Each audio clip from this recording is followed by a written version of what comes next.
All right, welcome back to the CITIUS Mag podcast. I'm Chris Chavez. I'm Kyle Merber. And I'm David Melly. On this week's show, we are recapping everything that went down last weekend in Boston, in New York, in Washington, in Arkansas. So much happening. Records falling left and right.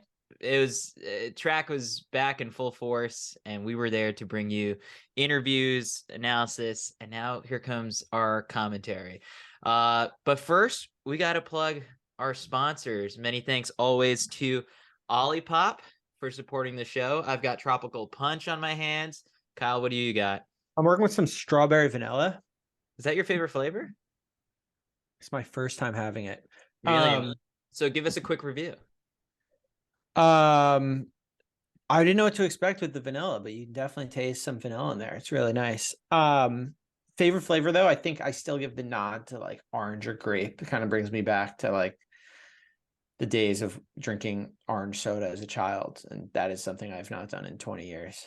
Well, we've got some really good news for the listeners is that when you use code CITIUS25 at drinkolipop.com, you get 25% off your orders. But we've got some new stuff coming down a couple weeks from now on Olipop's website. They've got the new lemon lime flavor and banana cream flavors are going to be added. And I think they're slowly starting to make their way into Whole Foods now. So keep an eye on those. I can't wait to try them. So, I am a huge like Sprite 7-Up guy. And so I'm pretty excited about the lemon lime. No idea what to expect on banana cream. Yeah, that one's a wild card, but sign me up for lemon lime for sure. Also, like Olipop sangria with lemon lime sounds pretty darn good. I am loving that we've coined it the runner soda, and now people are tagging us on social as it. We made that up. We did not run it by Olipop legal. And it's working. So if you're drinking an Olipop, be sure to tag us in your Instagram stories. Tag Drink Olipop. Again, use code CITIUS25 for 25% off non-subscription orders. But also, we're partnering with New Balance this month. We will be at the New Balance Indoor Grand Prix this upcoming weekend. They just dropped their new Fuel Cell SC Elites. So I've got my pair here. I still haven't worn them. They're also, I mean, the colorway is just amazing. So I'm looking forward to taking these babies out for a spin.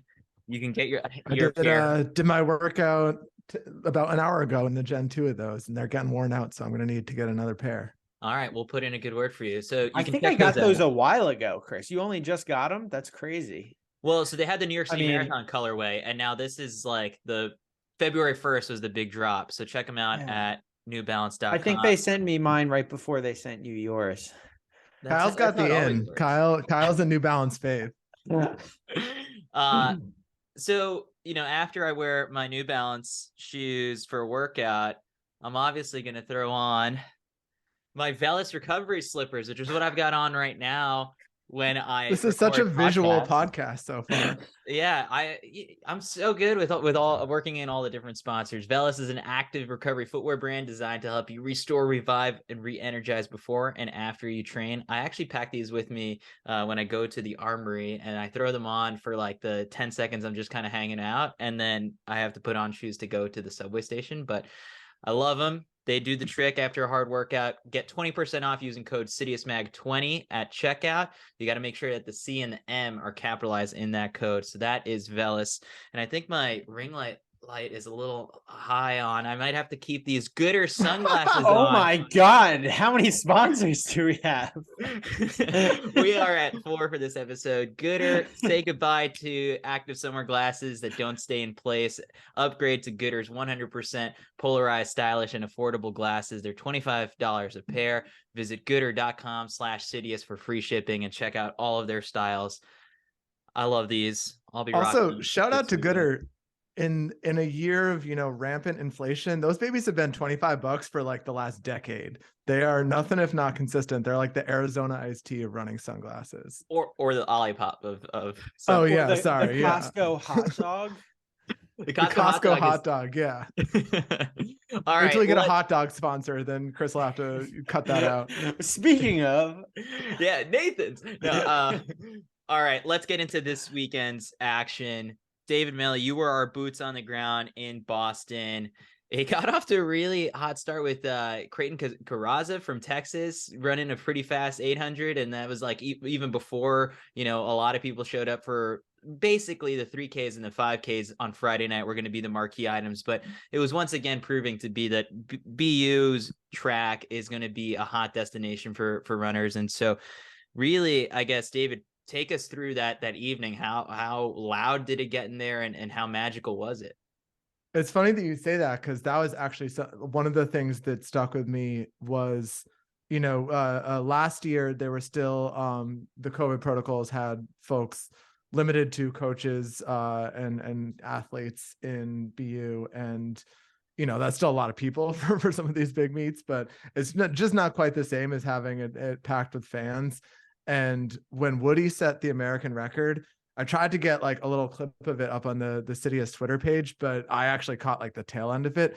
The place went wild in a way that like only indoor track can provide. Outdoor obviously is super fun because it's the big stadiums and the, larger atmosphere, but the contained nature of indoor track just makes those moments so cool. And, obviously everyone always talks about, the excitement of sub 4 at BU and how the crowd gets super into it. And inevitably someone runs 401 and you hear the like, oh, but it's like, that to me, like I've always had a soft spot for indoor track because like the crowd is so involved in it because they're so close and contained.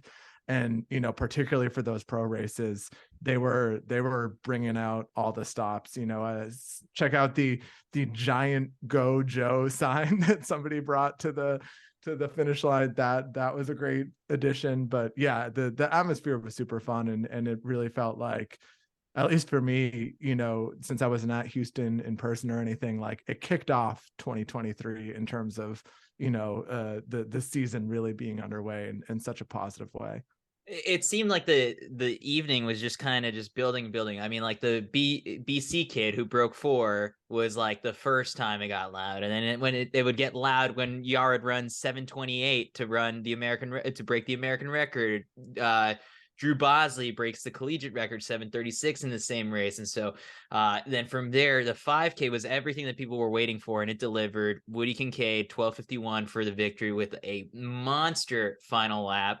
Outkicks Joe Klecker, who ran 12:54, but really made a big move with 600 meters to go. And it was something like seeing Joe labor in that final lap. Like he was just sort of, I've never seen him go to the well that deep, and an epic finish by Woody just kind of really delivered in terms of just everything that they could have asked for that night. Kyle, I guess, like what stood out to you? Yeah, well, so first off, Ollie Hoare set the pace here and just got things going early. They came through the first 1600 in 4:11, the second in 4:08. And so, kudos to him for helping out a teammate. I think coming in, especially, I mean, maybe we're partially responsible because of that workout video, but the hype was definitely on Kleckers. Like Joe's going for a sub 13, and we haven't seen Woody. We didn't see a Woody workout. So, we're forgetting that Woody Kincaid is Woody Kincaid, and, all this hype around Joe. And look, Joe fully delivered. He ran 12:54. That's what we, were, I would say, more than expecting. And that's more than Ritz said that they were expecting. On the broadcast, I thought it was like done. Like Joe just was, running away with it. And then, obviously at some point when you close in 26, you're going to make up some ground on people. David, when did the stadium get an idea that Woody was coming? Well, so I think there's a little bit of like an if with Woody, and one of the things that I was looking at, I will say, having that front row, literally standing on the infield perspective, the two things that I think you didn't get on the broadcast were, for starters, like Woody is not like sandbagging. Like when he, like 3 laps to go, he looks like he's hurting. He looks like his race is over. He doesn't look comfortable. Like, I think there's like kind of always the assumption when someone has that kick every time that they're just like ready for it. But you would not, with 600 meters left, unless it's, you just know the track record he has, pun intended, you would not have expected him to get back in the race. And when Joe did open up a little gap, the thing I was looking at was just like, it wasn't enough. Like the gap opened up, but it didn't become, a valley. And with 200 to go, really was like more like 300 to go when Woody started closing on him.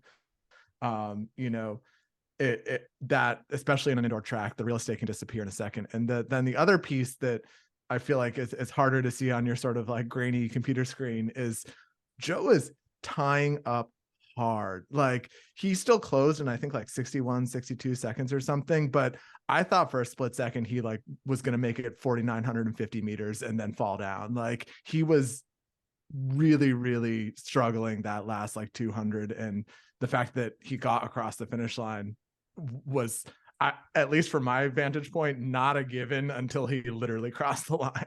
He crossed the finish line, collapsed, and then it took a while for him to get back up. I was living for the Renaissance paintings that came out of it, the meme that he became instantly. But no, again, I guess I spoke with Dathan the next day, and he was like, I've never seen him like go to the well like that. Like that's not all that common. Like, yes, he pushed himself in practice, but that was next level. And I guess the plus side for Joe is that now that sub 13 has kind of been top of his list of things to check off for a while now, and he can get focused now on one, the 10K coming up at the 10 in just a couple of weeks, which is going to be big for kind of getting a fast time down and then really solidifying himself as, I mean, he's already a top contender. He's the reigning US champion in it, but again, keeping his stronghold on the 10K and that spot on the team for Budapest. And so he can focus on just that now. I mean, time is out the window going forward in races. I mean, it's a big weight off his shoulders. Now, the tough question that I remember someone asking Dathan, it was Weldon Johnson. I was standing next to him at the Armory. They asked Dathan, what was more impressive? Was it Yared's American record or Joe's sub 13? And I had to look up the scoring table because someone asked me the same thing. I don't know if you looked up the scoring table and what they've determined is more impressive. It seemed like Ritz was leaning, I think, a bit more towards Joe, but I mean, I would give it to Yared just looking at the all-time list and the names that he's behind. It's Daniel Komen, Gannett Wale, Salman Barega, Haile Gebrselassie, Berhanu Aragawi, Yenu Alameru, Lameche Girma, Austin Chogi, and then Yared Nuguse is number 9 on that all-time list, ahead of Eliud Kipchoge. And so anytime you're above the greatest of all time, I think it's a good day. So I'm leaning Yared. And by the way, baller move unzipping his uniform. He's a lot of face touching too. He's kind of got like the Cholimo thing. More like out of necessity than anything else. I don't know if he went he pulled a Michael Norman and went a size down, but he was basically saying in our conversation post race that it was really uncomfortable and that's why he unzipped it. So maybe go a size up on the speed suit next time. But I'll play devil's advocate and say that I think because there were just happened to be 2 performances ahead of him in the last couple of years that have been so impressive. It kind of puts Joe's time in like a little bit of the shade, but at least from my sort of unscientific perspective, like every year, especially in Europe, you'll get like a couple guys under 730 or kind of around there in the 3K. Like, not that it's not special, but it's not unheard of. And literally until last year, sub 13 indoors was just not a thing that Americans ever had done. And so, when you put that into the frame of reference, I mean, the only thing that kind of takes the shine off is that he finished second, but it seems more uncommon to me. Well, the tables say that 1251 is faster than 728. But personally, I think I'm more impressed with Yared because we knew that Joe could run 1254 in theory. And like, we knew that Woody could run 1251, maybe not on that day, but at some point, but Yared wasn't necessarily in a race like those guys were. Like he was, he had less help. He spent a lot of time up front in the hardest part of the race. At one point, it looked like he was dying. He was just speeding up and a 10-second personal best, right? Like, so I'm going to give the nod to Yared for even more impressive in theory, even if the tables say otherwise. I put this in the newsletter recap, but it's worth noting He closed his last 1600 in 3:56.9. Like, running start.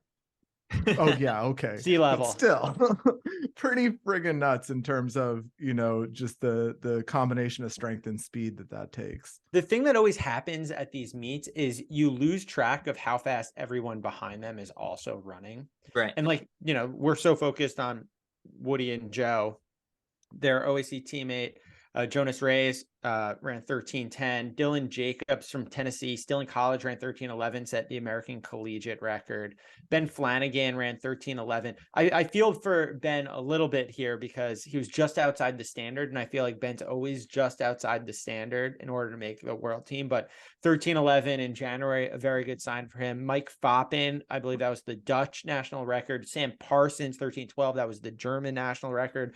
So like going all the way down the line, it just really, really impressive performances. And the 3K, very similar in that regard. Sam Atkin ran the British record, 7:31. Mario Garcia ran a... Sorry, go on. I want to give a shout out to Sam Atkin because he had maybe the funniest and best like post-race vibe of anyone I talked to that day, because he was bummed. He wanted the European record. Like, he broke Mo Farah's British record in the 3K, and he's like, oh man, I was so close to the British. Like, you think he had like had a terrible day out in the track the way he was talking about it. And like, that just tickled me so much, because that, I mean, that's, talk about a winner's attitude. He wanted more and ran incredibly. Really quick, let's touch on the Lilac Grand Prix that also took place on Friday night. It was some quality racing, nothing, I guess, like, it's so hard to follow up BU, but we had Cole Hawker open up. He won the 3K in 7:51. Sinclair Johnson won the 1500 in 4:08. Amos Bartlesmeyer, making his debut for the Union Athletics Club, won the 1500 in 3:39. Noah Cabet, Union Athletics Club debut as well, 1:46 for the 800 win. And then Kayla Edwards in the 800, 2:01. So it was a strong showing for the Union Athletics Club at the Lilac Grand Prix, which is cool to see because it was the home meet that they hosted. And then the next day, really it was funny. Dathan caught like a 5 a.m. flight to head to New York and got to the Armory in time for his athletes, to the female side of OAC, to take their shot at some fast times. And Alicia Monson was the first one to really get it started. Goes wire to wire in the mile, wins in 4:23 for number 8 on the U.S. all-time list. Whitney Orton, giving her quite a bit of a battle in that last lap, ends up second in 4:23 for number 9 on the U.S. all-time list. And the collegiate record fell at the hands of Katelyn Tuohy with a 4:24 for third place in that race. And she even admitted that, like, with 150 meters to go, the thought crossed her head. It was like, I might have a chance of winning this. But then Alicia Monson shut the door there. It was a pretty impressive performance. And then Alicia got off the track, walked past the media, and was like, I gotta do a quick cool down because I've got to come back and pace the 3K later. She probably could have just jumped into that 3K and won it as well, probably. I'm not putting anything past her. But Katelyn Tuohy came into it saying the plan was to run around 4:24. Was surprised when they announced that was the record, and she's got some options now, I guess, looking forward between choosing between the mile, 3K, 5K when it comes to indoors. So and then what else happened at Dr. Sander? It was just race after race. We had Luke McCann, the Irish record holder in the K, won that race. Shanti Jackson, again, coming close to her own national high school record in 300. Ajee Wilson ended up winning the battle between her and Sage Herda in the K. And although the American record still held up, so Wilson stayed at number 2 on the all-time list. Overall, a great meet at Dr. Sander.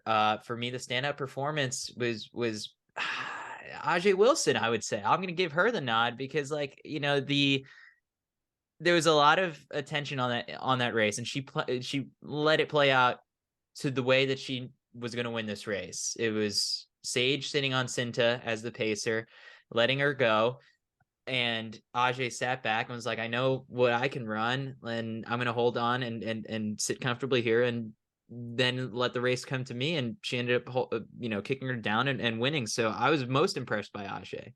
so this now is bringing up something that we just forgot.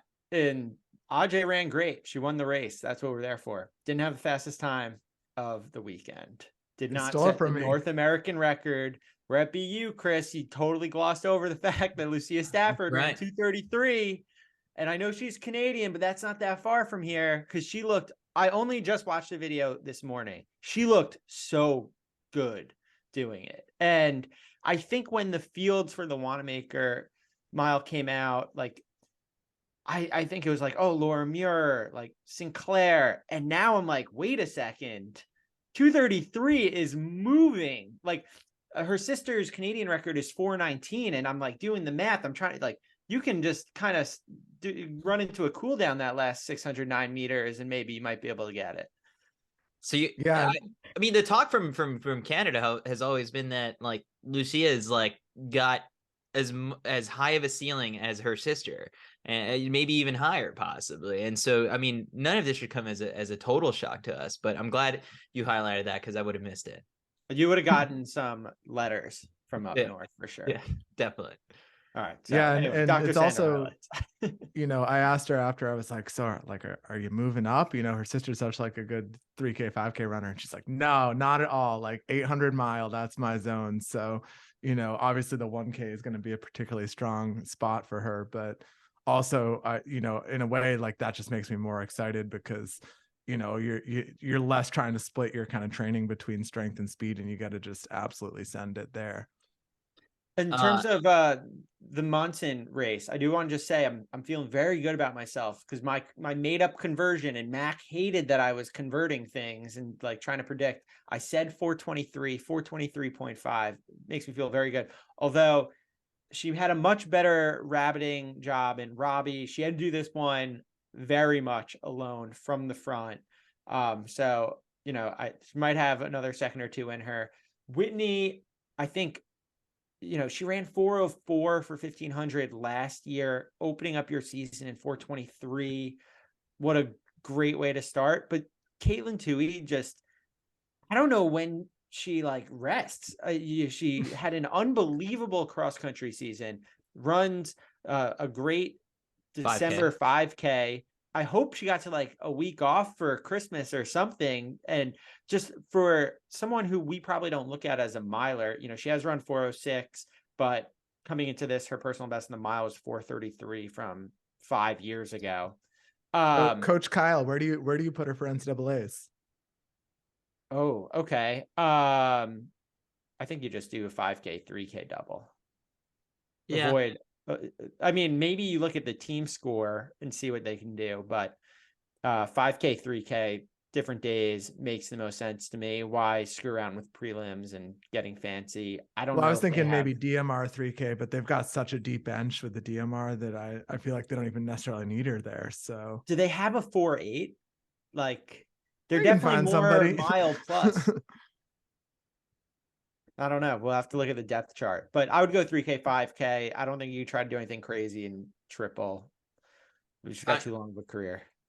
I did speak to Coach Hennis like right after the race, and I was kind of asking her like, hey, like, how's she been training kind of leading up to this? And she's like, well, I mean, like it is. I was like, is it separate from the rest of the team? Just because like she's just so fast right now. And it's like, yeah, I mean, like she does most of the stuff solo, but I think that there's times that she matches up with the team. And so no decision's been made yet on just exactly what she's going to commit to for the rest of the year. She's got Millrose coming up. She's going to be in the 3K there. It just also seems that like Katelyn Tuohy and the Armory, like handshake emoji, like they're always going to get along. Like that's home turf for her. She's going to show out. She had her whole family there. So I'm excited for what she can run in the 3K in just a couple weeks.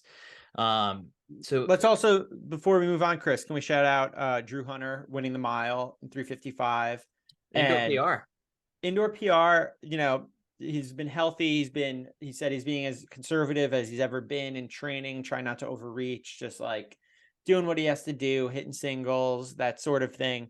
But this was an automatic bid for the winner to go to Wanamaker. And as Drew was running down the home stretch in my head, I was like, come on, just let Holt win. Like, let Holt get in. You're already in. But thankfully, the second I guess Holt crossed the finish line, he found out that he's in the hometown hero, New York's team, Empire Elite's own Eric Holt, which given his performance at USA's last year seems just. And he's a NACAC champ.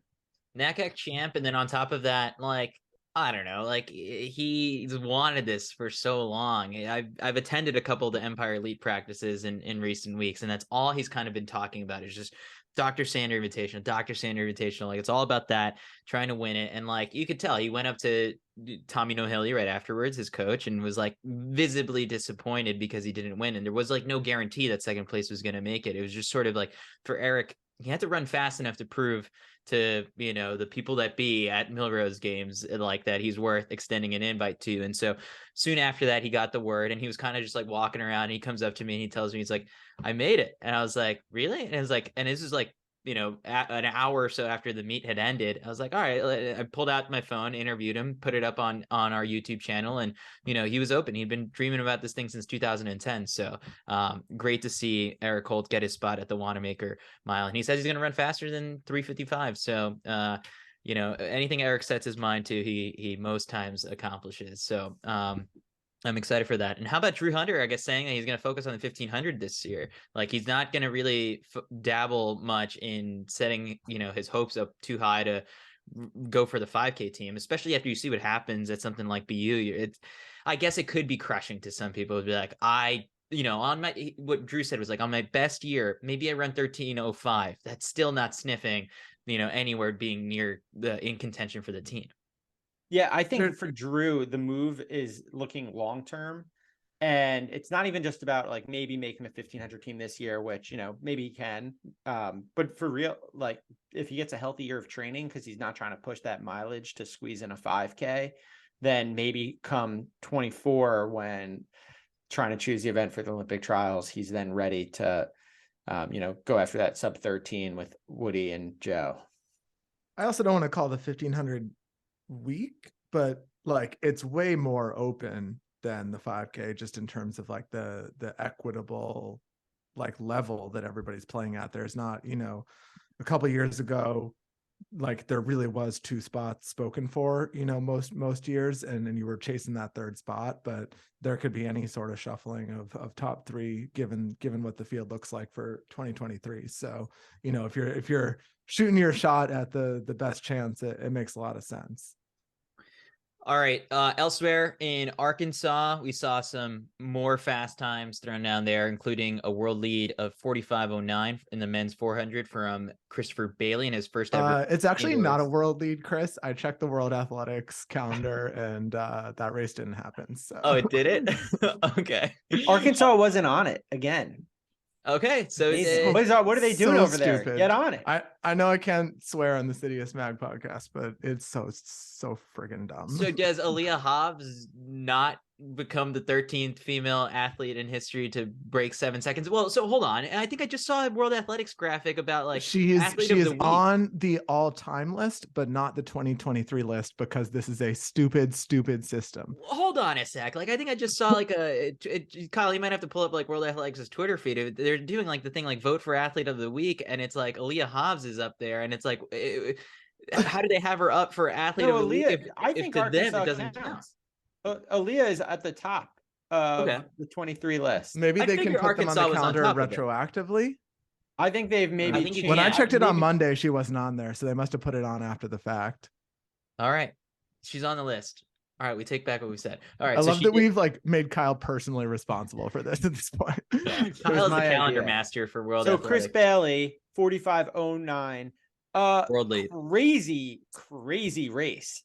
A very aggressive inside pass, and then really just blew the doors open on everyone. I mean, this is now the Arkansas track is before the BUs of the world was like the track, but it's still, I think the bank is very, very much lined up for fast, 200 to 800 meter runners, and 45:09 is now faster than he ever ran outdoors. So, Abby Steiner in the same vein, 50.59, for the best ever by an American in January. It's crazy. So, I mean, we saw a lot of PRs get dropped there. Who else ran really well? Anna Hall ran a lifetime best of 51:45. Talitha Diggs ran a collegiate leading 51:34. There was, Arkansas, another popular place for. She keeps getting overshown by the other people in her races, but Shamir Little was like neck and neck with Abby at the end of that race. Like, she's having an awesome start to her year as well. So shout out to her for that. Don't sleep on Shamir Little in the 600 at Millrose Games. She'll be up against Athing Mo and Ajee Wilson. Like, that is definitely like the headliner. But I think Shamir could play, the party spoiler for everyone else. And we're working to get her on Out of the Blocks soon. So look out for that. Then also over this weekend, we had the Washington men. They had 8 guys on the same team breaking 4 minutes for the mile. As I think the funniest tweet I saw from the whole thing was David Melly, you retweeting Ben Blankenship just planting trees left and right because of all these guys. So good. I mean, really good showing. I think for that, it just the team depth. What is that really what I think stands out the most? Or Kyle, you had a take on Joe Wascom. Well, Joe Wascom's just very good. I mean, the take is definitely that they're deep, and Andy Powell apparently still knows how to coach middle distance runners.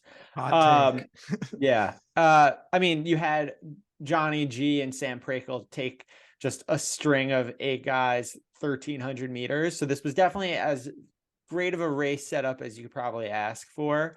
But with that said, Joe Wascom, he won NCAA's last year in 3:45. His personal best was only 3:39. He won Pac-12s in a strategic race as well. And it's like, well, look, we know he can run tactically. He ran this one well tactically, getting around Faye and everything. But now that he's the 3rd fastest NCAA miler of all time, like, he's dangerous, and he is a guy who we need to start thinking about as making teams. You were just kind of saying, like, the 1,500 is sort of wide open. Well, it's like, well, we've got an NCAA 1,500 meter champ who just ran 3:51. Pretty good prospect. Yeah.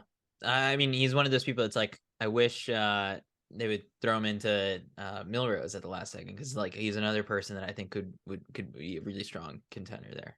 I think from Andy's, and maybe he totally disagrees and they won't do it, but like, why do it? You just ran 3:51. Like, you're good. Let's get a few weeks of good training in and go win another NCAA title. All right. I dig that. Stanford DMR, this one snuck into the, I didn't catch this result. Second fastest all time, the women, but notably Roisin Willis ran 2:01.0, which I think is the fastest 800 split in like DMR history, which, off to a great start. Juliet Whitaker, teammate, also ran a great leg on the 1,200, and then came back and ran a huge personal best in the mile. I think she ran 4:33. Mm-hmm. So the duo off to a fantastic start. I think that DMR world record, it's the world record indoors for NCAA is 10:51. I'm not even Googling anything right now. I'm just I think it's 10:51. I was gonna say I don't think it's the world record, because I think New Balance has it from last year. Oh yeah, sorry. So not the world. The NCAA record. It was still the fast. NCAA record. Yeah. So anyway, so they've had no problem adjusting to college, and they're crushing it. I think Roisin actually just got added to the Bowerman watch list. I mean, it's January, so I mean, like, it's still super early, but very cool for a freshman like that to get some recognition early on. So I think that was most of what happened this weekend. If we missed anything, you could read it in the Lap Count newsletter. We also put out a edition of the CITIUS Mag newsletter earlier this week as well, that kind of hit at some of the major performances of the weekend, including Keely Hodgkinson's world record in indoor world record in the 600 meters. Again, a little afterthought. More on that in the newsletters. All right, let's move into the New Balance Grand Prix coming up this weekend. Lots and lots of stars descending upon Boston. Most notably, I think one of the marquee races is Sydney McLaughlin, Sharika Jackson, 2 world championship gold medalists going head to head in a distance that is neither of their strong suits. They're going head to head in the 60, but also Aaliyah Hobbs is in that race, and we just saw what she threw down. Makia Briscoe, who's this world championship silver medalist, is in there as well. You've got a stacked men's 60 with Noah Lyles and Trayvon Bromell. Odd 500 happening with Femke Bol, but we'll take it. And then we've got Grant Holloway, the contractually obligated 500.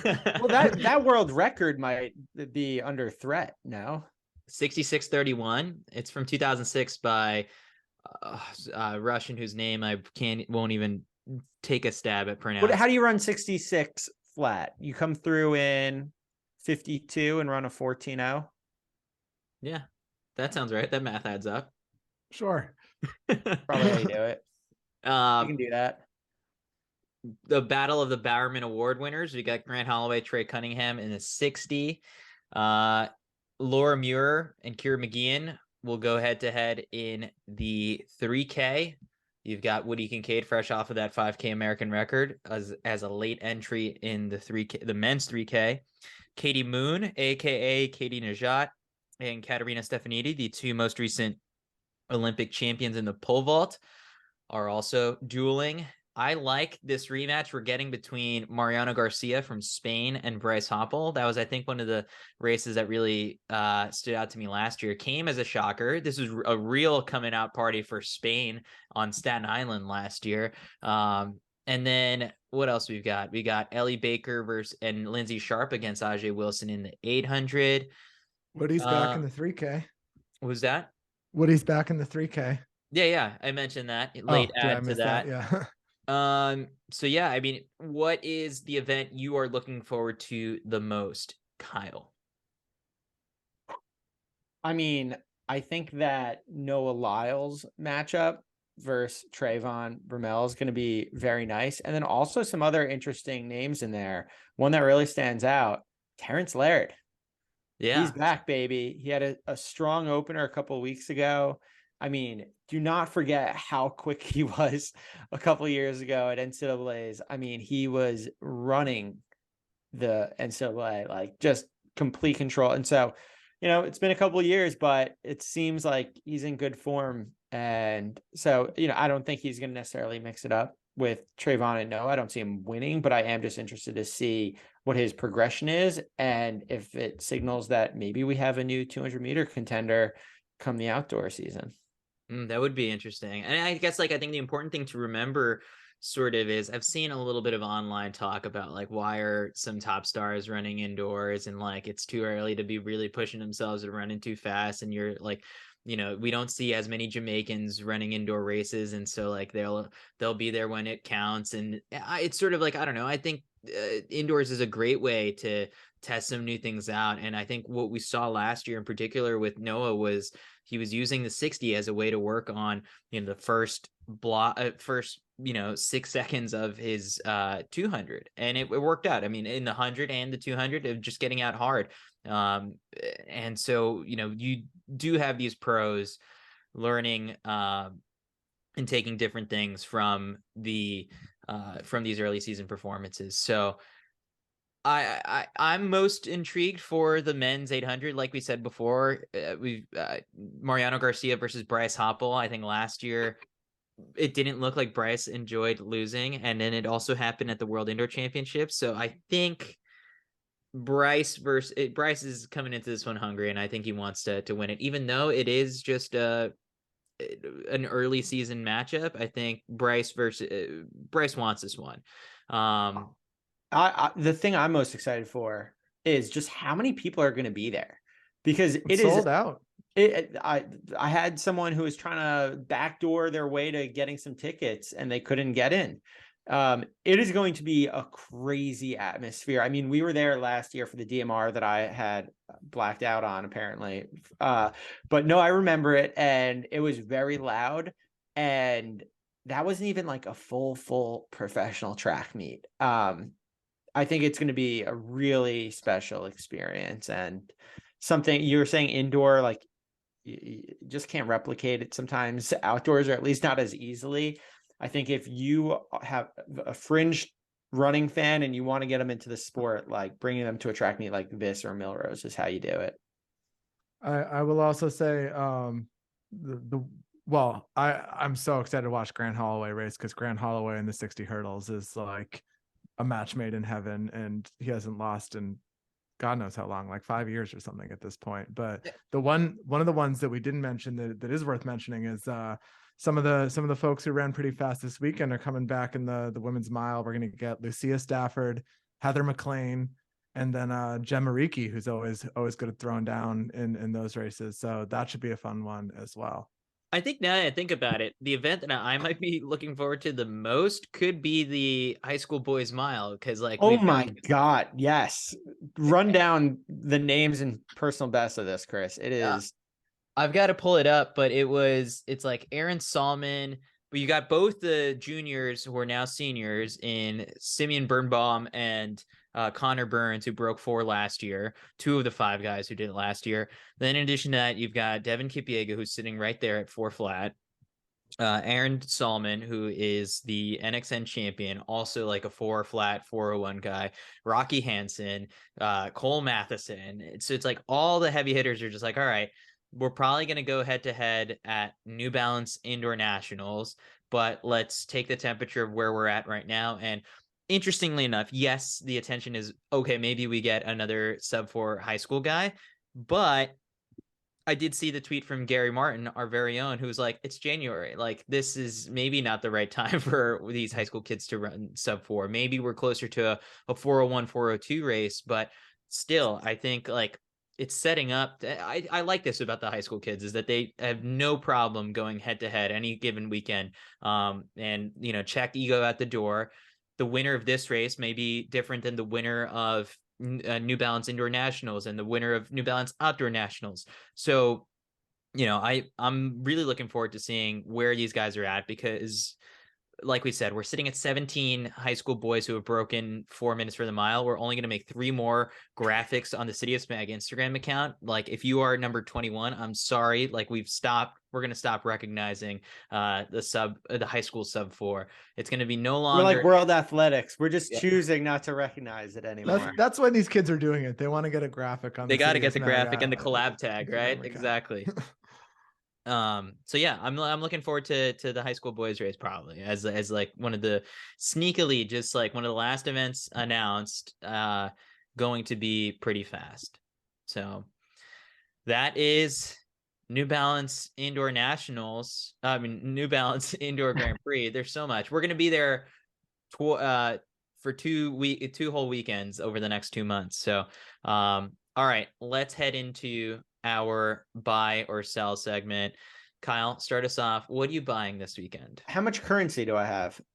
Because I've decided I'm buying 2 things. Okay.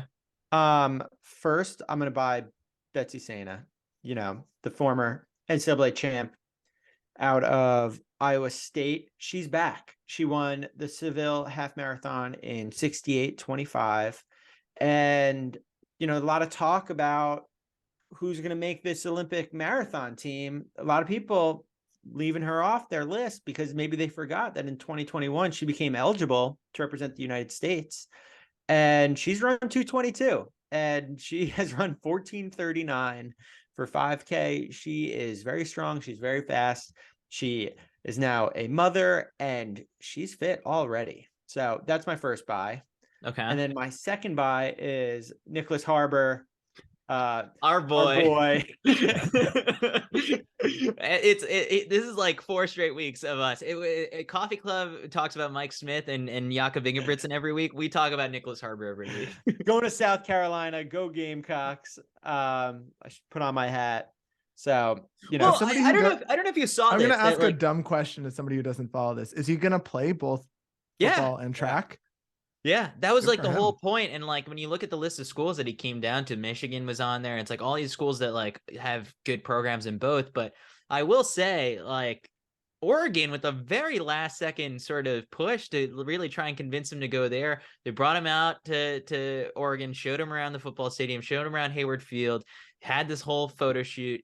I am, Kyle, we're on the same page here. We're out on like the recruiting photo shoots. Like, done. I'm out on it. It's too much. So here. The whole thing is too much. Like, they're freaking high schoolers. Like, I think it's okay to like have the photo ready for like when you commit to that school. No, I want bad Photoshop jobs only. That's part of the charm. But it's the here. Imagine me in like I'm wearing an Iowa State uniform this day. The next day I'm wearing Notre Dame, and then the next week I'm wearing South Carolina. Like it's just sort of like. No, I want a grainy cell phone photo your mom took of you in a shirt from the campus store behind a folding table in your gymnasium. That is what high school commitment photos should be. None of this full photo shoot nonsense. That's the Ivy League experience, David. Sorry, bud. No, the Ivy League, you don't even get a photo shoot. Yeah, you don't care. All right, David, what are you buying? Oh man, I'm buying these pros running their off distances. I think it's so fun. Like, if Abby Steiner runs a 200, you know what's going to happen. Like, she's going to win. Like, that's not exciting. Like,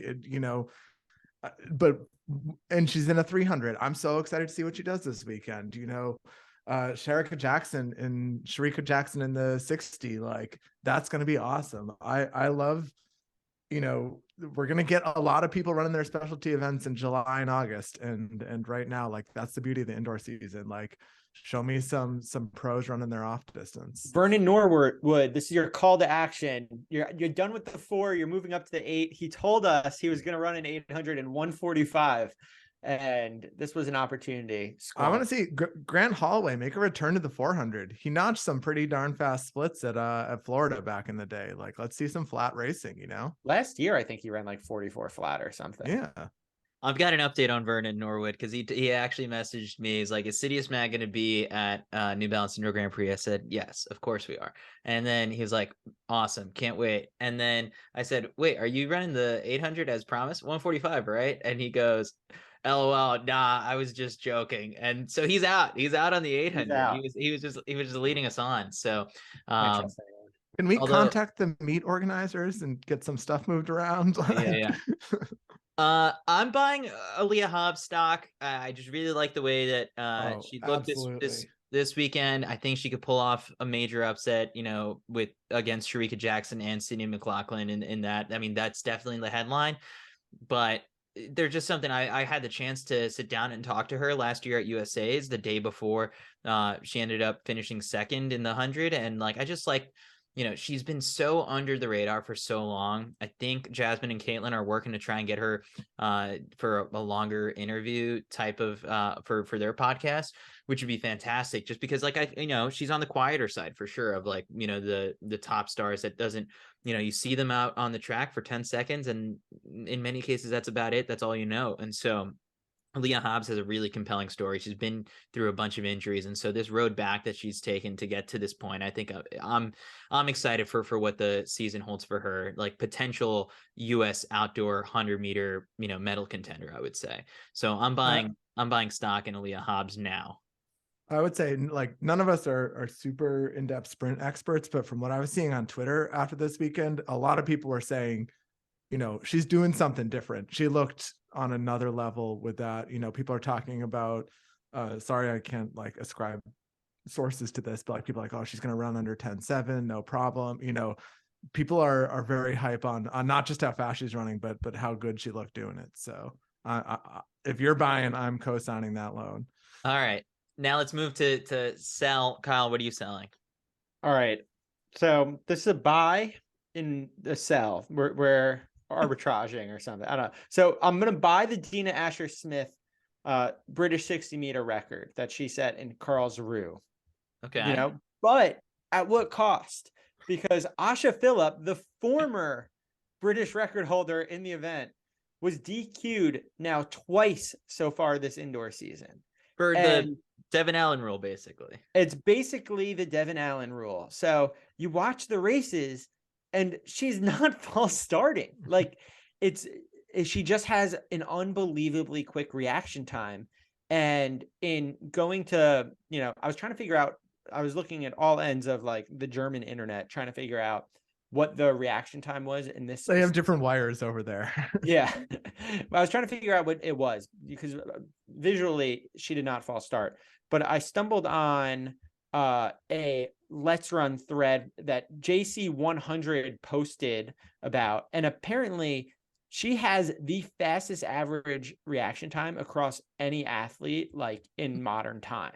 Like she averages 0.127 seconds, and 0.100 is kind of the cutoff mark. So like, we know she reacts really quickly to the gun. Like we have historical data to back it up. So what I'm suggesting is not that we even get rid of this rule entirely, which we can, but like, let's get a blood passport thing going. Like, let's see what your levels are at historically. And when you go and you do a performance that's kind of like out of the ordinary, well, like, so is all of your other reaction times. So maybe, just maybe, she's a superhero and we should stop punishing people for hearing things better than we do. I like that. Good stuff. In that similar vein, what I'm selling, the aforementioned Devin Allen. I'm selling Devin Allen jerseys. Like, I know that there's a shortage out there. It's my joke. Fanatics. I know it's your joke, but I'm selling Devin Allen jerseys, make some money because they're on the resale market. They're hot right now. So I've got 6,000 of them. Yeah. What number is he anyway? I don't know. He should be whatever it is. You're asking the wrong crowd. But also, actually, another feel-good story, if you want to buy something, is Jasmine Camacho Quinn's brother, Robert Quinn, is also on the Eagles. And so if you're looking for the team with more track ties to root for on Super Bowl Sunday, you got to root for the Eagles, I guess. And that's coming from a New Yorker. Our Empire State Building was in Eagles colors the other day, so I don't know what's happening. David, what are you selling? All right. I might make him an enemy out of Michael Johnson with this one, but I'm selling complaining about people running fast. Like, I saw a lot of chatter this weekend about, oh, these time trials, these records, like we want to see racing, you know, none of this, like just running fast for the sake of running fast. I'm like, did you watch the races? Like, Klecker versus Woody was a race. There was 3 women within like an elbow of each other in Tuohy's race. Like, these people are, first of all, it's like we're getting records because people are racing each other early in the season head to head, and fast times are coming out of it. Why are you mad about that? And then also it's just like, I think there's this false dichotomy between like, oh, something is either a like set up time trial record attempt and it's boring, or it's like an exciting head-to-head race. Like, you can absolutely have both in the same place. And, you know, aside from that, there's this like narrative that like, oh, like times don't matter, I want to see racing. I'm like, it's exciting watching people run fast. It's exciting seeing, you know, the clock is at, you know, 12:53 or 11:53 with 400 to go, knowing they got to close in sub 60 to get the record. Like, I think you need all kinds. Like, the beauty of track is that you get different kinds of races, and that's what keeps you engaged and excited. But like, not like, no more complaining about people like setting records. It's good, it's fun to watch, it's exciting. Like, don't, like, you get your, you know, fighting for the medals later in the year, but this time of year, like, it keeps people engaged and it keeps people excited. David, if we get rid of complaining from track and field, what is there? What happens? Yeah, me complaining about people complaining. That's the clip from the episode. But yeah, I don't know. It's like, as like, just like something, you know, just have a positive opinion once in a while. All right. Inside CITIUS Mag, what else we got going on? We had Christy Schofield on the CITIUS Mag podcast. Really fun interview. First ever podcast that she's done. I love the quote that she had where it's like, running is not that deep. And it's apparently like the Team New Balance motto, because we also put out a video produced by Matt Parker, who spent some time with them out in Flagstaff, Arizona. So that is now on our YouTube channel.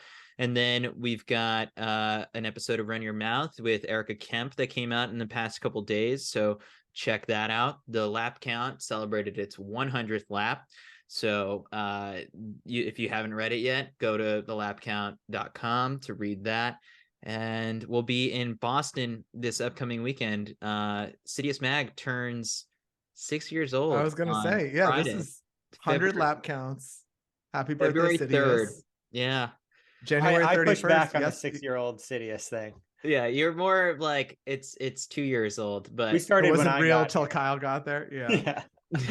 It's 5 years of Run Your Mouth was Tuesday. So this is a big week of birthdays for the CITIUS Mag family. I saw in Walt Murphy's day that 15 years ago was Milrose. So we all have big anniversaries. And last thing from Inside CITIUS Mag, Gary Martin had a tree planted in the what is it, Endless Mileage Forest, and also 2-second PR. So congrats to Gary on that. In the, what did he run? The 800. He ran 150. Gary, if you're listening, you're on my shit list because I messaged him asking for the splits from his DMR the other week, and he did not get back from me. Does anyone else? Does anyone know what they better on split? Slack? You got to Slack him.